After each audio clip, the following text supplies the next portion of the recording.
O conto Os Desastres de Sofia parece ditar, meio que sutilmente, o que nós devemos pensar durante a sua leitura.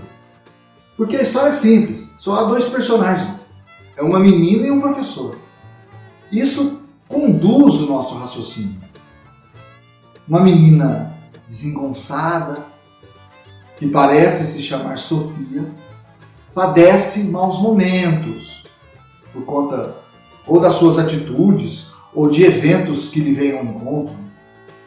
Essa maneira de ler um texto a partir do seu título é a minha preferida.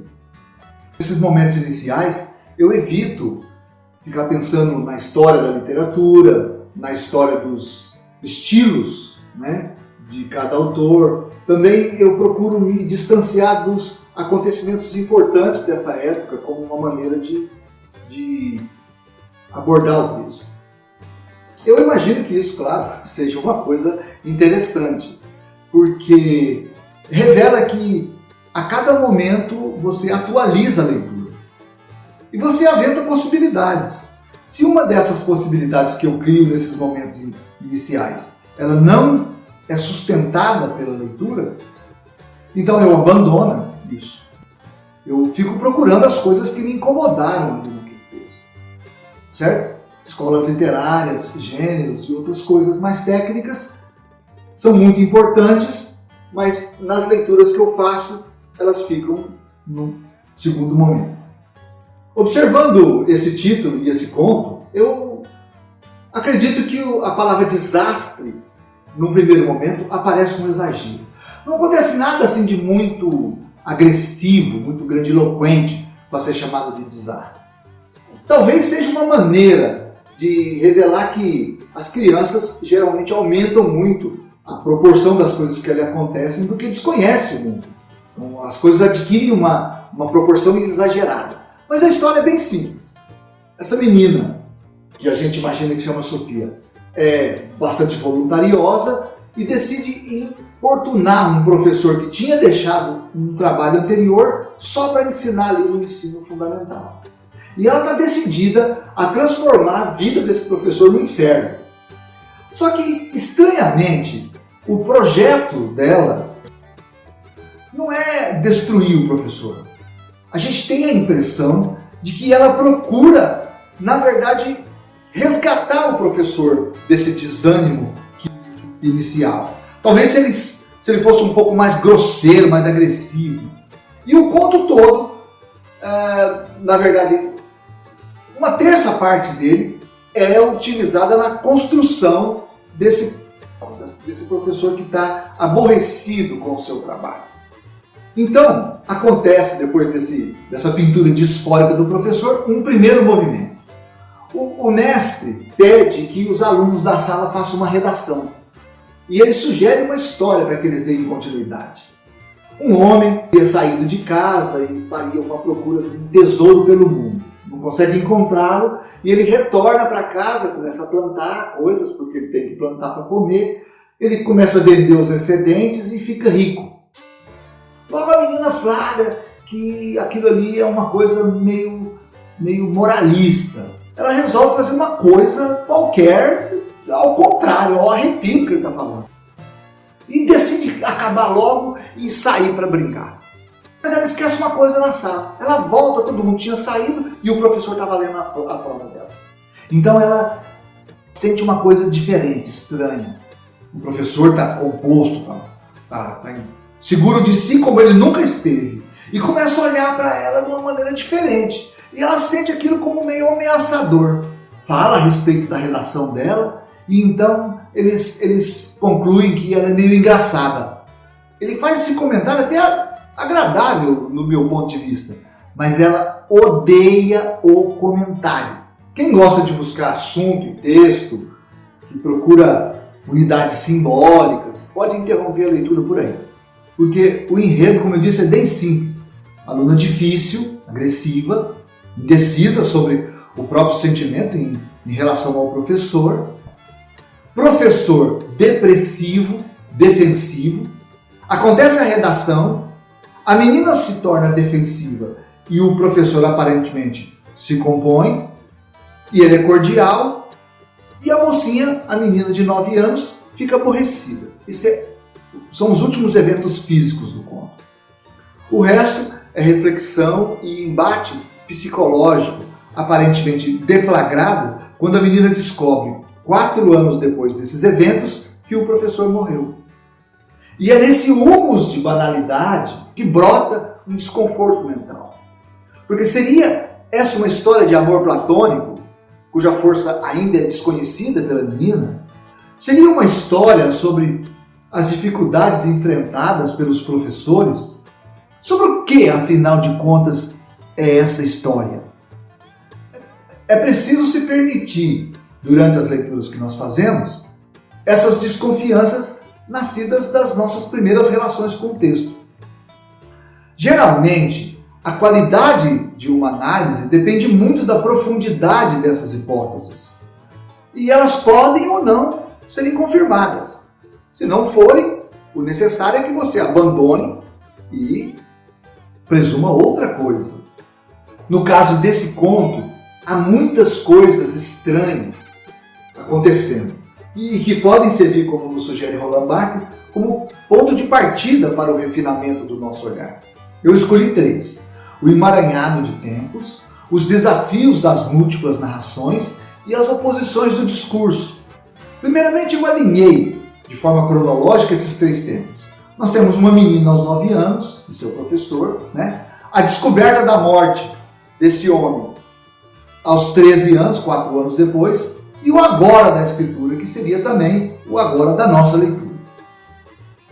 Esses não são os únicos, é possível pensar outros, talvez até mais complicados de se analisar. Existe uma diferença de tempo que se presume acontecer no processo criativo. Como esse texto é um texto bastante complexo, ele não deve ter sido escrito de uma única sentada. Nós temos na história da literatura casos em que um texto demora 15 anos para ser publicado. E também existe a diferença de tempo entre a publicação, esse conto pertence ao livro Felicidade Clandestina, que foi publicado em 1971, e o nosso tempo agora, o ano de 2020. Esses tempos não foram explorados. Mantendo o foco nos 3 primeiros tempos, que seria, portanto, a abordagem clássica, porque está mais preocupada com a produção do sentido e a vinculação do sentido a um autor, percebe-se que cada um desses tempos sugere um espectro de coisas possíveis de serem conhecidas pelos seus respectivos personagens. Uma menina de 9 anos pode estar exposta a um universo complexo de sentimentos, mas ela não tem recursos expressivos para representá-los. Esta vertente, a questão do amor da menina e da complexidade do seu sentimento, é mais explorada pela maioria das pessoas que procuram entender esse texto. Nós teríamos depois a menina de 13 anos, que poderia, se fosse uma menina do nosso tempo, estar envolvida aí nos vlogs. Mas ela também, apesar de ter um recurso expressivo maior, trafega pelo universo do sentimento meio clichê. E por último, nós teríamos essa situação mais complexa, onde um sentimento complexo está ao lado de uma capacidade de expressão privilegiada, que eu acredito que é o personagem central dessa narrativa. A narradora produz um texto que flagra essa complexidade. Por isso que da primeira até a última palavra desse conto, eu acredito que nós estamos em frente da narradora já mais adulta. Portanto, trata-se de uma narradora no auge da maturidade expressiva, como se pode perceber nas seguintes palavras. Não o amava como a mulher que eu seria um dia. Amava-o como uma criança que tenta desastradamente proteger um adulto com a cólera de quem ainda não foi covarde e vê um homem forte de ombros tão curvos. Ele me irritava. É possível perceber nessas palavras a presença clara de uma mulher que procura registrar os momentos inaugurais de uma criança em formação, que se depara com sensações que não sabe explicar muito bem. E existe aí um elemento complicador. É que a menina e a mulher são tecnicamente a mesma pessoa. Ainda assim, nós somos convidados a pensar. A menina sentiu assim? Eu creio que as pessoas, de uma forma geral, haverão dizer que sim. Afinal de contas, essa mulher madura e habilidosa tem condições de entender uma criança, que seria mais simples. A narradora, porém, parece não ter tanta certeza dessa capacidade, o que nos obriga a analisar de uma maneira um pouco mais detida esse ponto de vista do senso comum. Porque o tempo todo essa narradora faz um esforço deliberado para que nenhuma palavra do seu texto seja entendida rapidamente, linearmente. Todo sentimento positivo que ela afirma é acompanhado por um outro sentimento de repulsa, o que fere a linearidade dos significados. Essa forma de expressão é bem complexa e eu entendo nisso, mais uma vez, o distanciamento entre a narradora e a mim. Essa narradora é muito estranha. Eu vejo, por exemplo, cuidados exagerados e até absurdos nas seguintes palavras. As palavras me antecedem e me ultrapassam. Elas me tentam e me modificam. E se não tomo cuidado, será tarde demais. Menos. Não era apenas isso.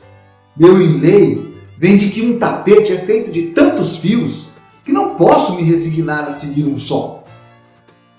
Essas frases complicam a vida dos teóricos de literatura, porque elas contrariam o conceito de mimesis. Ao contrário do que nos dizia Aristóteles há 2000 anos atrás, as palavras, pela visão da autora, não são submissas ao sentido anterior, são, ao contrário disso, perigosas e podem capturar e submeter um sentido. Olha que coisa esquisita.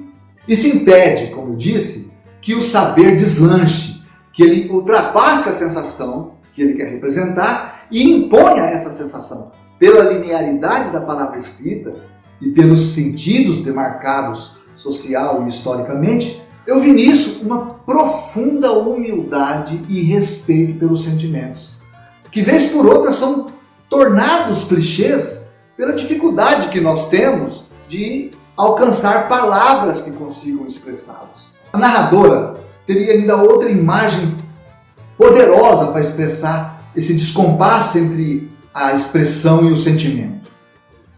Uma palavra mais verdadeira poderia, de eco em eco, fazer desabar pelo despenhadeiro as minhas altas geleiras.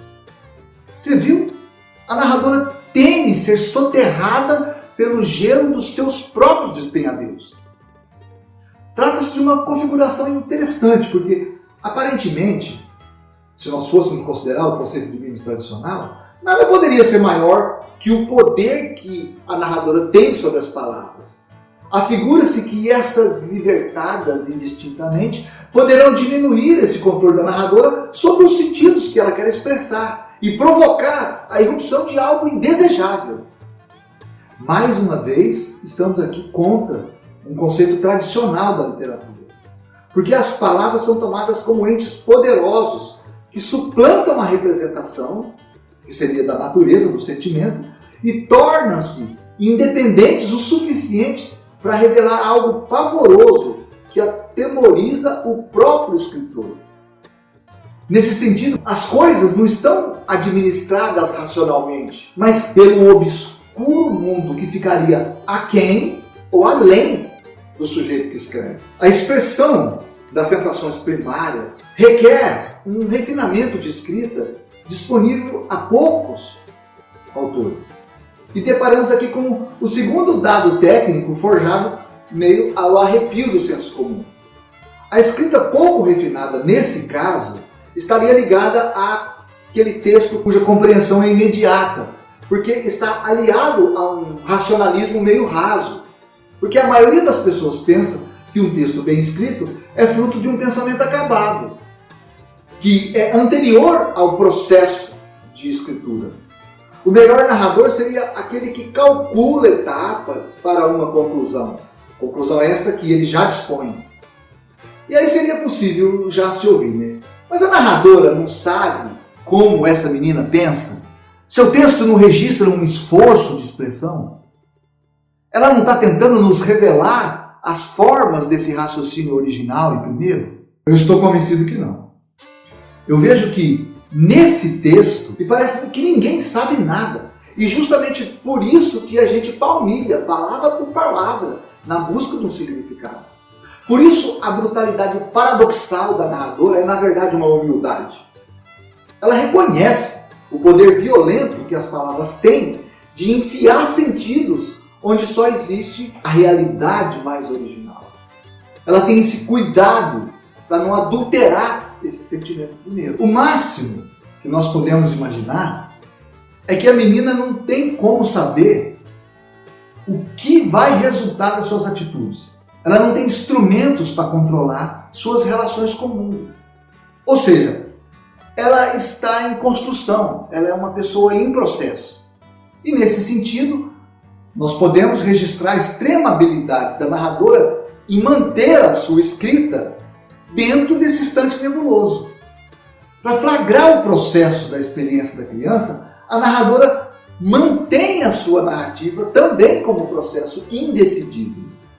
Portanto, esse texto não trata sobre a mímese de um objeto, mas de uma mímese cujo objeto seria o gerenciamento mental de um desconhecimento infantil. Nesse caso, a gente pode perceber que a menina não estuda porque não quer adulterar a pureza que o desconhecimento parece ter.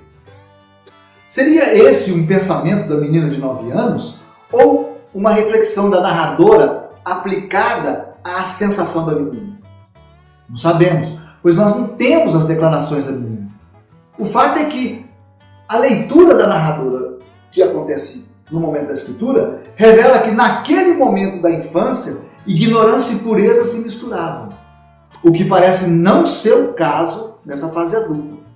Nesse momento, nós somos convencidos de que a pureza é uma coisa do passado. Isso parece também estar dentro da história contada pelo professor, porque essa história é um grande clichê, como a própria menina detecta. Na história de um tesouro que chega às mãos do homem depois de um árduo trabalho e de uma viagem de autoconhecimento, algumas coisas são subvertidas. Claro, se a menina quer importunar o professor, ela vai fazer o contrário do que ele espera, negando esse clichê. Ela subverte tudo. O personagem da sua redação não ganha tesouro nenhum, não trabalha, ele entra pobre na história e sai dela pobre. Porém, a sua pobreza é a sua vitória, pois se ele não empregou nada, ele também não resgatou nada. Está equilibrado, mas a vida foi o lucro. E essa ruptura transforma-se aparentemente na epifania do professor. Podemos pensar que ele pode ter entendido que seu esforço para mudar de profissão não vai resultar em nada. O que vale é a vida. Embora isso seja apenas uma inferência da nossa parte. Porque nós temos 3 instâncias, a narradora interpretando a menina interpretando o professor. Na verdade, nós não temos acesso ao que ele pensou. Mas nem tudo são dúvidas. A escritura da redação é o ponto nevrálgico dessa narrativa. O professor recebe uma revelação nesse texto que é ficcional. A menina, que era poderosa, se apequena. A narradora vai revelar que futuramente ela volta a essas palavras que ela escreveu, tentando encontrar ali o que teria tocado o professor. Já que ela mesma procurou o tempo todo fazer esse toque. Mas as palavras, portanto, deveriam conter alguma coisa, mas ela não encontra nada. Não tem nada milagroso, não tem nada extraordinário. São palavras que ela chama de pueris, palavras simples. O que é extremamente frustrante para ela. Porque faz ruir uma crença, a de que o mundo adulto guardaria segredos e possibilidades que só lhe seriam reveladas quando ela também fosse adulta. Entre esses segredos estaria a chave para ela sair da ignorância que se encontra e da mediocridade. Isso seria deixado para trás. Eis a sua insofismável constatação. Ela tem conhecimento de que não tem nada no além. Isso é um desastre. Uma epifania provocada por um texto ficcional cuja maior conquista foi desviar-se da expectativa. Não consigo imaginar com que palavras de criança teria eu exposto um sentimento simples, mas que se torna um pensamento complicado. Ou seja, ela não sabe o que causou a alteração na vida do professor. Ao mesmo tempo, ela constata epifanicamente que não existe grandiosidade nas mudanças que ocorrem no mundo. Isso a desespera. Se alcançar esse conhecimento foi dramático, isso nos autorizaria a introduzir na nossa análise um outro elemento desestabilizador das leituras rápidas. O texto não nos autoriza a identificar a menina pelo nome Sofia. A abordagem rápida permite, mas se fizermos isso, esterilizamos um ponto importante do fazer literário: a condução metafórica da reflexão, o gerenciamento imagético do sentido. Então nós somos perguntados: o que seria então? Bem, considerando que um grande escritor não se permitiria usar palavras gratuitas, nós podemos imaginar que a palavra Sofia está no campo do simbólico. Sofia, com efeito, significa sabedoria. É de onde vem, por exemplo, a palavra filosofia. Seria a pessoa que ama o saber, que gosta do saber. A frase completa do título, nesse caso, poderia ser metáfora do desastre que o conhecimento causa. Mas o fato teria alcançado essa dimensão na infância? Disso nós não sabemos. E nem teremos como saber. Mas o nojo é bem atual e claro. Observe essas palavras. Tive que engolir como pude a ofensa que ele me fazia ao acreditar em mim. Tive que engolir a piedade por ele, a vergonha por mim. Tolo, pudesse eu lhe gritar. Essa história de tesouro disfarçado foi inventada. É coisa só para menina. Eu tinha muita consciência de ser uma criança, o que explicava todos os meus graves defeitos. E pusera tanta fé em um dia crescer e aquele homem grande se deixar enganar por uma menina safadinha. Ele matava em mim, pela primeira vez, minha fé nos adultos. Também ele, um homem, acreditava, como eu, nas grandes mentiras. Nesse momento, tornado impreciso pelo acúmulo de vários tempos, de vários mecanismos desarticuladores do raciocínio, a narradora recebe a revelação de que as pessoas são tão frágeis quanto ela para sempre. Que qualquer período da sua vida será experimentado dentro de uma verdade precária ou mesmo dentro de uma mentira. Concluindo, eu acredito que o conto Os Desastres de Sofia é um texto metalinguístico. Ele discute literatura produzindo um texto literário. A narradora, como nós vimos, desafia palavras comuns a expressarem uma sensação primária, mas bastante complexa. As relações do literário com o seu leitor são de uma descoberta epifânica, e o processo de construção de textos literários não visa reproduzir conhecimento, mas sim produzir. A literatura, portanto, é uma forma de conhecimento que se vale da ficção. Tá certo que ele trata dos amores de uma menina por seu professor, das crises existenciais do ser humano, mas, sobretudo, para pensar o fazer literário e suas consequências. Isso fica claro porque produzimos literatura para conhecer e não para registrar o que conhecemos. Portanto, esse texto de Clarice Lispector reflete a literatura da melhor forma possível, qual seja, praticando o ato criativo.